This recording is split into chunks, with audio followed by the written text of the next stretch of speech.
रुकिए, अगर आप भी क्लास 12th के छात्र हैं तो यह वीडियो आप लोगों के लिए बहुत ही इंपॉर्टेंट है, क्योंकि इस वीडियो में हम लोग हिंदी का 2026 एग्जाम में जो ऑब्जेक्टिव क्वेश्चन आने वाला है वही क्वेश्चन लेकर आए हैं। टोटल 30 ऑब्जेक्टिव क्वेश्चन है। जो बच्चा इसे लास्ट तक देख लेगा और 30 में से लगभग 25 क्वेश्चन सही कर देगा तो समझिए बाबू एग्जाम में उसका लगभग 10 से 15 नंबर इसी ऑब्जेक्टिव क्वेश्चन से क्लियर हो जाएगा। तो आज का ये वीडियो आप लोगों के लिए बहुत ही इंपॉर्टेंट है, लास्ट तक जरूर देखिएगा और आपसे कितना क्वेश्चन बन रहा है ये जरूर देखिएगा, क्योंकि अब एग्जाम में मात्र ज़्यादा दिन का समय नहीं बचा हुआ है। तो चलिए क्लास को स्टार्ट करते हैं। पहला क्वेश्चन देखिए और इसका आंसर लगाइए। कह रहे उसने कहा था, कहानी के लेखक कौन है? मोस्ट वीवीआई क्वेश्चन है। पहला क्वेश्चन का देखते हैं किनका किनका आंसर आता है। उसने कहा था कहानी के लेखक कौन है? प्रेमचंद्र, चंद्रधर शर्मा गुलेरी जी, जयशंकर प्रसाद की महादेवी वर्मा। पहला का आंसर क्या हो जाएगा? तो याद रखेंगे ऑप्शन बी हो जाएगा, चंद्रधर शर्मा गुलेरी जी थे। ऑप्शन बी आपको याद कर लेना है। तो जिन जिन बच्चों का ऑप्शन बी आ रहा है बिल्कुल सही आंसर है, ऑप्शन बी को याद कर लेंगे। दूसरा क्वेश्चन कह रहा है उसने कहा था कहानी की शुरुआत किस स्थान से होती है? तो उसने कहा था कहानी की जो शुरुआत है अमृतसर से होती है। कहाँ से होती है बाबू? अमृतसर से। ऑप्शन बी आपको याद कर लेना है। ये भी वीवीआई क्वेश्चन है, इसको भी ध्यान रखेंगे। चलिए अगला क्वेश्चन देखते हैं। नेक्स्ट क्वेश्चन तीसरा का आंसर लगाइए। कह रहे कि लहाना सिंह ने किस लड़की को टांगे के नीचे आने से बचाया था? यह भी इम्पोर्टेंट है। तो किसको? तो सूबेदारनी को टांगे के नीचे आने से बचाया था। ऑप्शन ए आपका सही हो जाएगा। देखिए बाबू जो भी क्वेश्चन करा रहे हैं सब आपके फाइनल एग्जाम के लिए है, हिंदी के लिए। और अभी तक अगर आप लोग वीडियो को लाइक नहीं किए हैं तो एक बार लाइक कर लेंगे जरूर, और चैनल को जरूर सब्सक्राइब कर लेंगे, क्योंकि नेक्स्ट क्लास में हम लोग और भी क्वेश्चन हिंदी का लाने वाले हैं और सब्जेक्टिव क्वेश्चन भी लाने वाले हैं। ये सब आपके एग्जाम के लिए ला रहे हैं। तो आप लोग जरूर अभी चैनल को सब्सक्राइब करिए और बेल आइकन तक को दबा लीजिए, ताकि नेक्स्ट वीडियो जब भी लाएं हम आपको उसका नोटिफिकेशन आपको मिल जाएगा। चार का आंसर लगाइए कि लहाना सिंह ने लड़की से कौन सा प्रश्न बार बार पूछा? यह तो इम्पोर्टेंट है, वीवीआई क्वेश्चन है। तो लहाना सिंह ने लड़की से कौन सा प्रश्न पूछा था? तेरी मंगनी हो गई, तुम कहाँ रहती हो, तुम्हारा नाम क्या है, तुम क्या पढ़ती हो? देखिए तेरी मंगनी हो गई यानी तेरी कुड़माई हो गई, यही प्रश्न पूछा था। ऑप्शन ए सही हो जाएगा, इसको याद कर लेंगे। पांचवा क्वेश्चन कह रहा है कि लहाना सिंह ने सूबेदारनी को किस रूप में पहचाना? तो लहाना सिंह ने सूबेदारनी को किस रूप में पहचाना था? पांच का आंसर लगाइए। याद रखेंगे अपने बचपन की दोस्त के रूप में पहचाना था। ऑप्शन बी सही हो जाएगा, इसको भी ध्यान रखेंगे। नेक्स्ट क्वेश्चन छठवां प्रश्न कह रहा दिनकर जी को राष्ट्र कवि किस कारण से कहा जाता है? तो दिनकर जी को राष्ट्र कवि किस कारण से कहा जाता है? कमेंट करिए। तो 6 का आंसर क्या हो जाएगा? तो उनके वीर रस की कविताओं के कारण। क्यों? तो उनके वीर रस की कविताओं के कारण उन्हें राष्ट्र कवि कहा जाता है। ऑप्शन ए आपका सही हो जाएगा, ऑप्शन ए को याद कर लेंगे। चलिए 7 क्वेश्चन कह रहा है कि अर्धनीश्वर का क्या प्रतीक है? यह तो इंपॉर्टेंट है, यह जरूर पूछेगा। तो अर्धनीश्वर का जो प्रतीक है, 7 का आंसर क्या हो जाएगा? याद रखेंगे स्त्री और पुरुष की समानता, यानी अर्धनीश्वर हमें यह बताता है कि स्त्री और पुरुष जो है समान है। ऑप्शन ए आपका सही हो जाएगा, ध्यान रखेंगे। चलिए आप लोग कितना क्वेश्चन बना पाते हैं ये आपको आज पता चल जाएगा कि कितनी तैयारी आपकी मजबूत है। 8 के आंसर लगाइए। नारी की पराधीनता किसके विकास के बाद शुरू हुई थी? तो नारी की पराधीनता किसके विकास के बाद शुरू हुई थी? तो कृषि के विकास के बाद। किसके? कृषि के विकास हो जाएगा। ऑप्शन बी सही हो जाएगा। चलिए और देखिए बाबू आप लोग लाइक कर लीजिए। इतना कहने के बावजूद भी आप लोग लाइक नहीं किए हैं तो आप लोग एक लाइक कर लेंगे और चैनल को सब्सक्राइब कर लीजिए, क्योंकि बहुत सारे बच्चे हैं जो कि ये तो पढ़ते हैं लेकिन चैनल को सब्सक्राइब नहीं किए हैं, ताकि उनको वीडियो इंपॉर्टेंट जो वीडियो है वो नहीं मिल पाती है।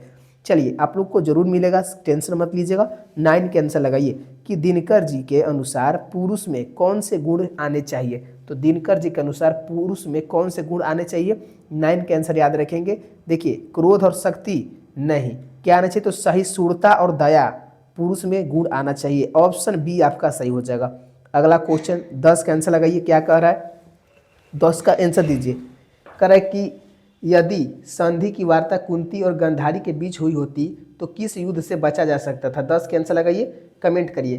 तो याद रखेंगे महाभारत से बचा जा सकता था। ऑप्शन सी सही हो जाएगा। चलिए अगला क्वेश्चन देखते हैं। 11 का आंसर दीजिए कमेंट में।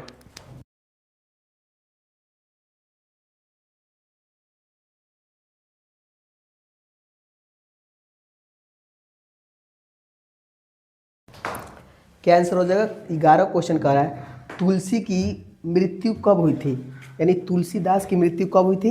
11 का आंसर याद रखिएगा, ऑप्शन बी हो जाएगा। 1623 ईस्वी में तुलसी की मृत्यु हुई थी, यानी ऑप्शन बी आपका सही हो जाएगा। इसको याद कर लेंगे। नेक्स्ट क्वेश्चन 12 क्वेश्चन कर रहा है कि अब अम्ब शब्द का प्रयोग किसके लिए किया जाता है। मोस्ट वीवीआई क्वेश्चन है कि अम्ब शब्द का जो प्रयोग किसके लिए किया जाता है। सीता माता के लिए, यशोदा माता के लिए, गौ माता के लिए कि गंगा माता के लिए। 12 का आंसर क्या हो जाएगा, याद रखेंगे सीता माता के लिए अम्ब शब्द का प्रयोग किया गया है। ऑप्शन ए आपका सही हो जाएगा। नेक्स्ट क्वेश्चन की ओर चलते हैं। 13 प्रश्न कह रहा है कि अंगहीन का क्या अर्थ है। अंगहीन का जो अर्थ होता है, 13 का आंसर बताइए तो। अंगहीन का बाबू अर्थ होता है असहाय, असहाय होता है। ऑप्शन सी सही हो जाएगा। इसको याद कर लेंगे। नेक्स्ट क्वेश्चन कह रहा है 14 प्रश्न कर तुलसीदास किससे सहायता मांगते थे। 14 का आंसर लगाइए, मोस्ट वीवीआई क्वेश्चन है। तो तुलसीदास किससे सहायता मांगते थे। राम से, लक्ष्मण से, सीता से, हनुमान से। किससे मांगते थे। 14 का आंसर याद रखेंगे। ऑप्शन सी हो जाएगा, सीता से। ऑप्शन सी आपको याद कर लेना है। अगला क्वेश्चन देखिए, 15 क्वेश्चन तक आ चुके हैं, एकदम लास्ट तक बने रहेंगे।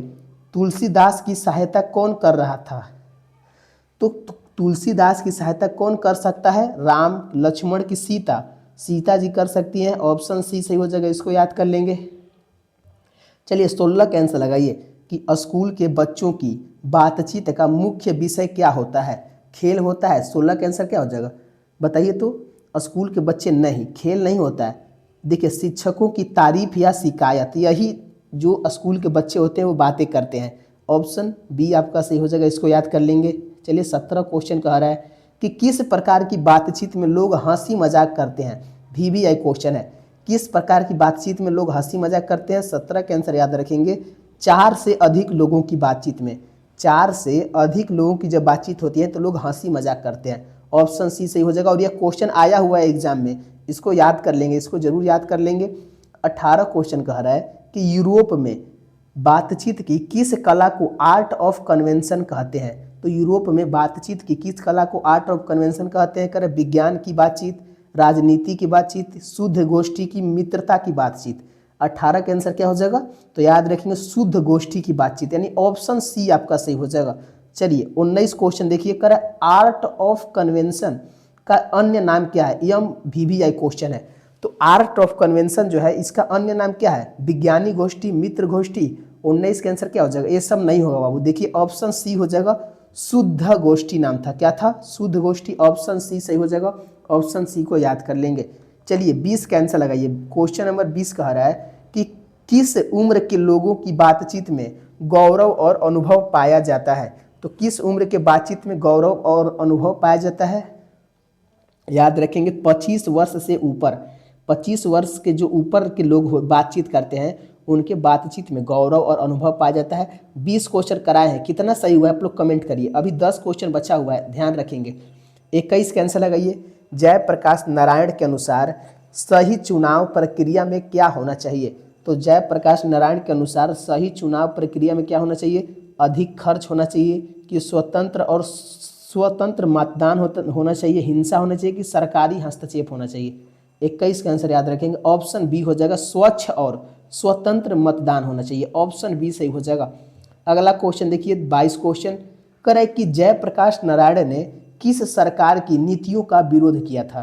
तो याद रखेंगे किस प्रकार की नीतियों का। 22 का आंसर हो जाएगा, इंदिरा गांधी की नीतियों का जयप्रकाश नारायण ने विरोध किया था।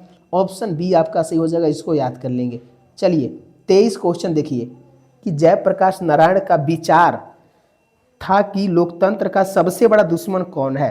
तो लोकतंत्र का जो सबसे बड़ा दुश्मन है, जो लोग जनता के अधिकारों को छीन लेते हैं, जो लोग जनता के अधिकारों को छीनते हैं वही बाबू लोकतंत्र का सबसे बड़ा दुश्मन है। ऑप्शन ए आपको याद कर लेना। ये सब इंपॉर्टेंट है जो कि आपके एग्जाम में आने वाला है, तो इसको कैसे भी करके याद जरूर कर लेंगे। फिर जयप्रकाश नारायण ने किस विचारधारा को अस्वीकार किया। तो किस विचारधारा को अस्वीकार किया था। 24 का आंसर याद रखेंगे, साम्यवाद। साम्यवाद विचारधारा को अस्वीकार किया था। ऑप्शन बी सही हो जाएगा। ऑप्शन बी को याद कर लेंगे। चलिए 25 क्वेश्चन कर रहा है, जयप्रकाश नारायण ने किस संस्था की स्थापना की थी। 25 का आंसर क्या हो जाएगा तो याद रखें, प्रजा सोशलिस्ट पार्टी की स्थापना किया था। ऑप्शन बी सही हो जाएगा। तो देखिए बाबू 25 क्वेश्चन ही कराएंगे, आज के लिए इतना ही रहने देंगे। और देखिए, जो बच्चे अभी तक वीडियो को लाइक नहीं किए हैं वो लाइक कर लेंगे और चैनल को जरूर सब्सक्राइब कर लेंगे, क्योंकि बाबू आपको अगर चैनल को सब्सक्राइब और बेल आइकन जरूर दबाएंगे ताकि आपको नेक्स्ट क्लास मिल सके। अगर वीडियो अच्छा लगा है तो जरूर करेंगे, इससे आपको ही फायदा होगा, आपका पूरा ऑब्जेक्टिव क्लियर हो जाएगा। तो मिलते हैं अगले क्लास में। धन्यवाद दोस्तों, जय हिंद दोस्तों।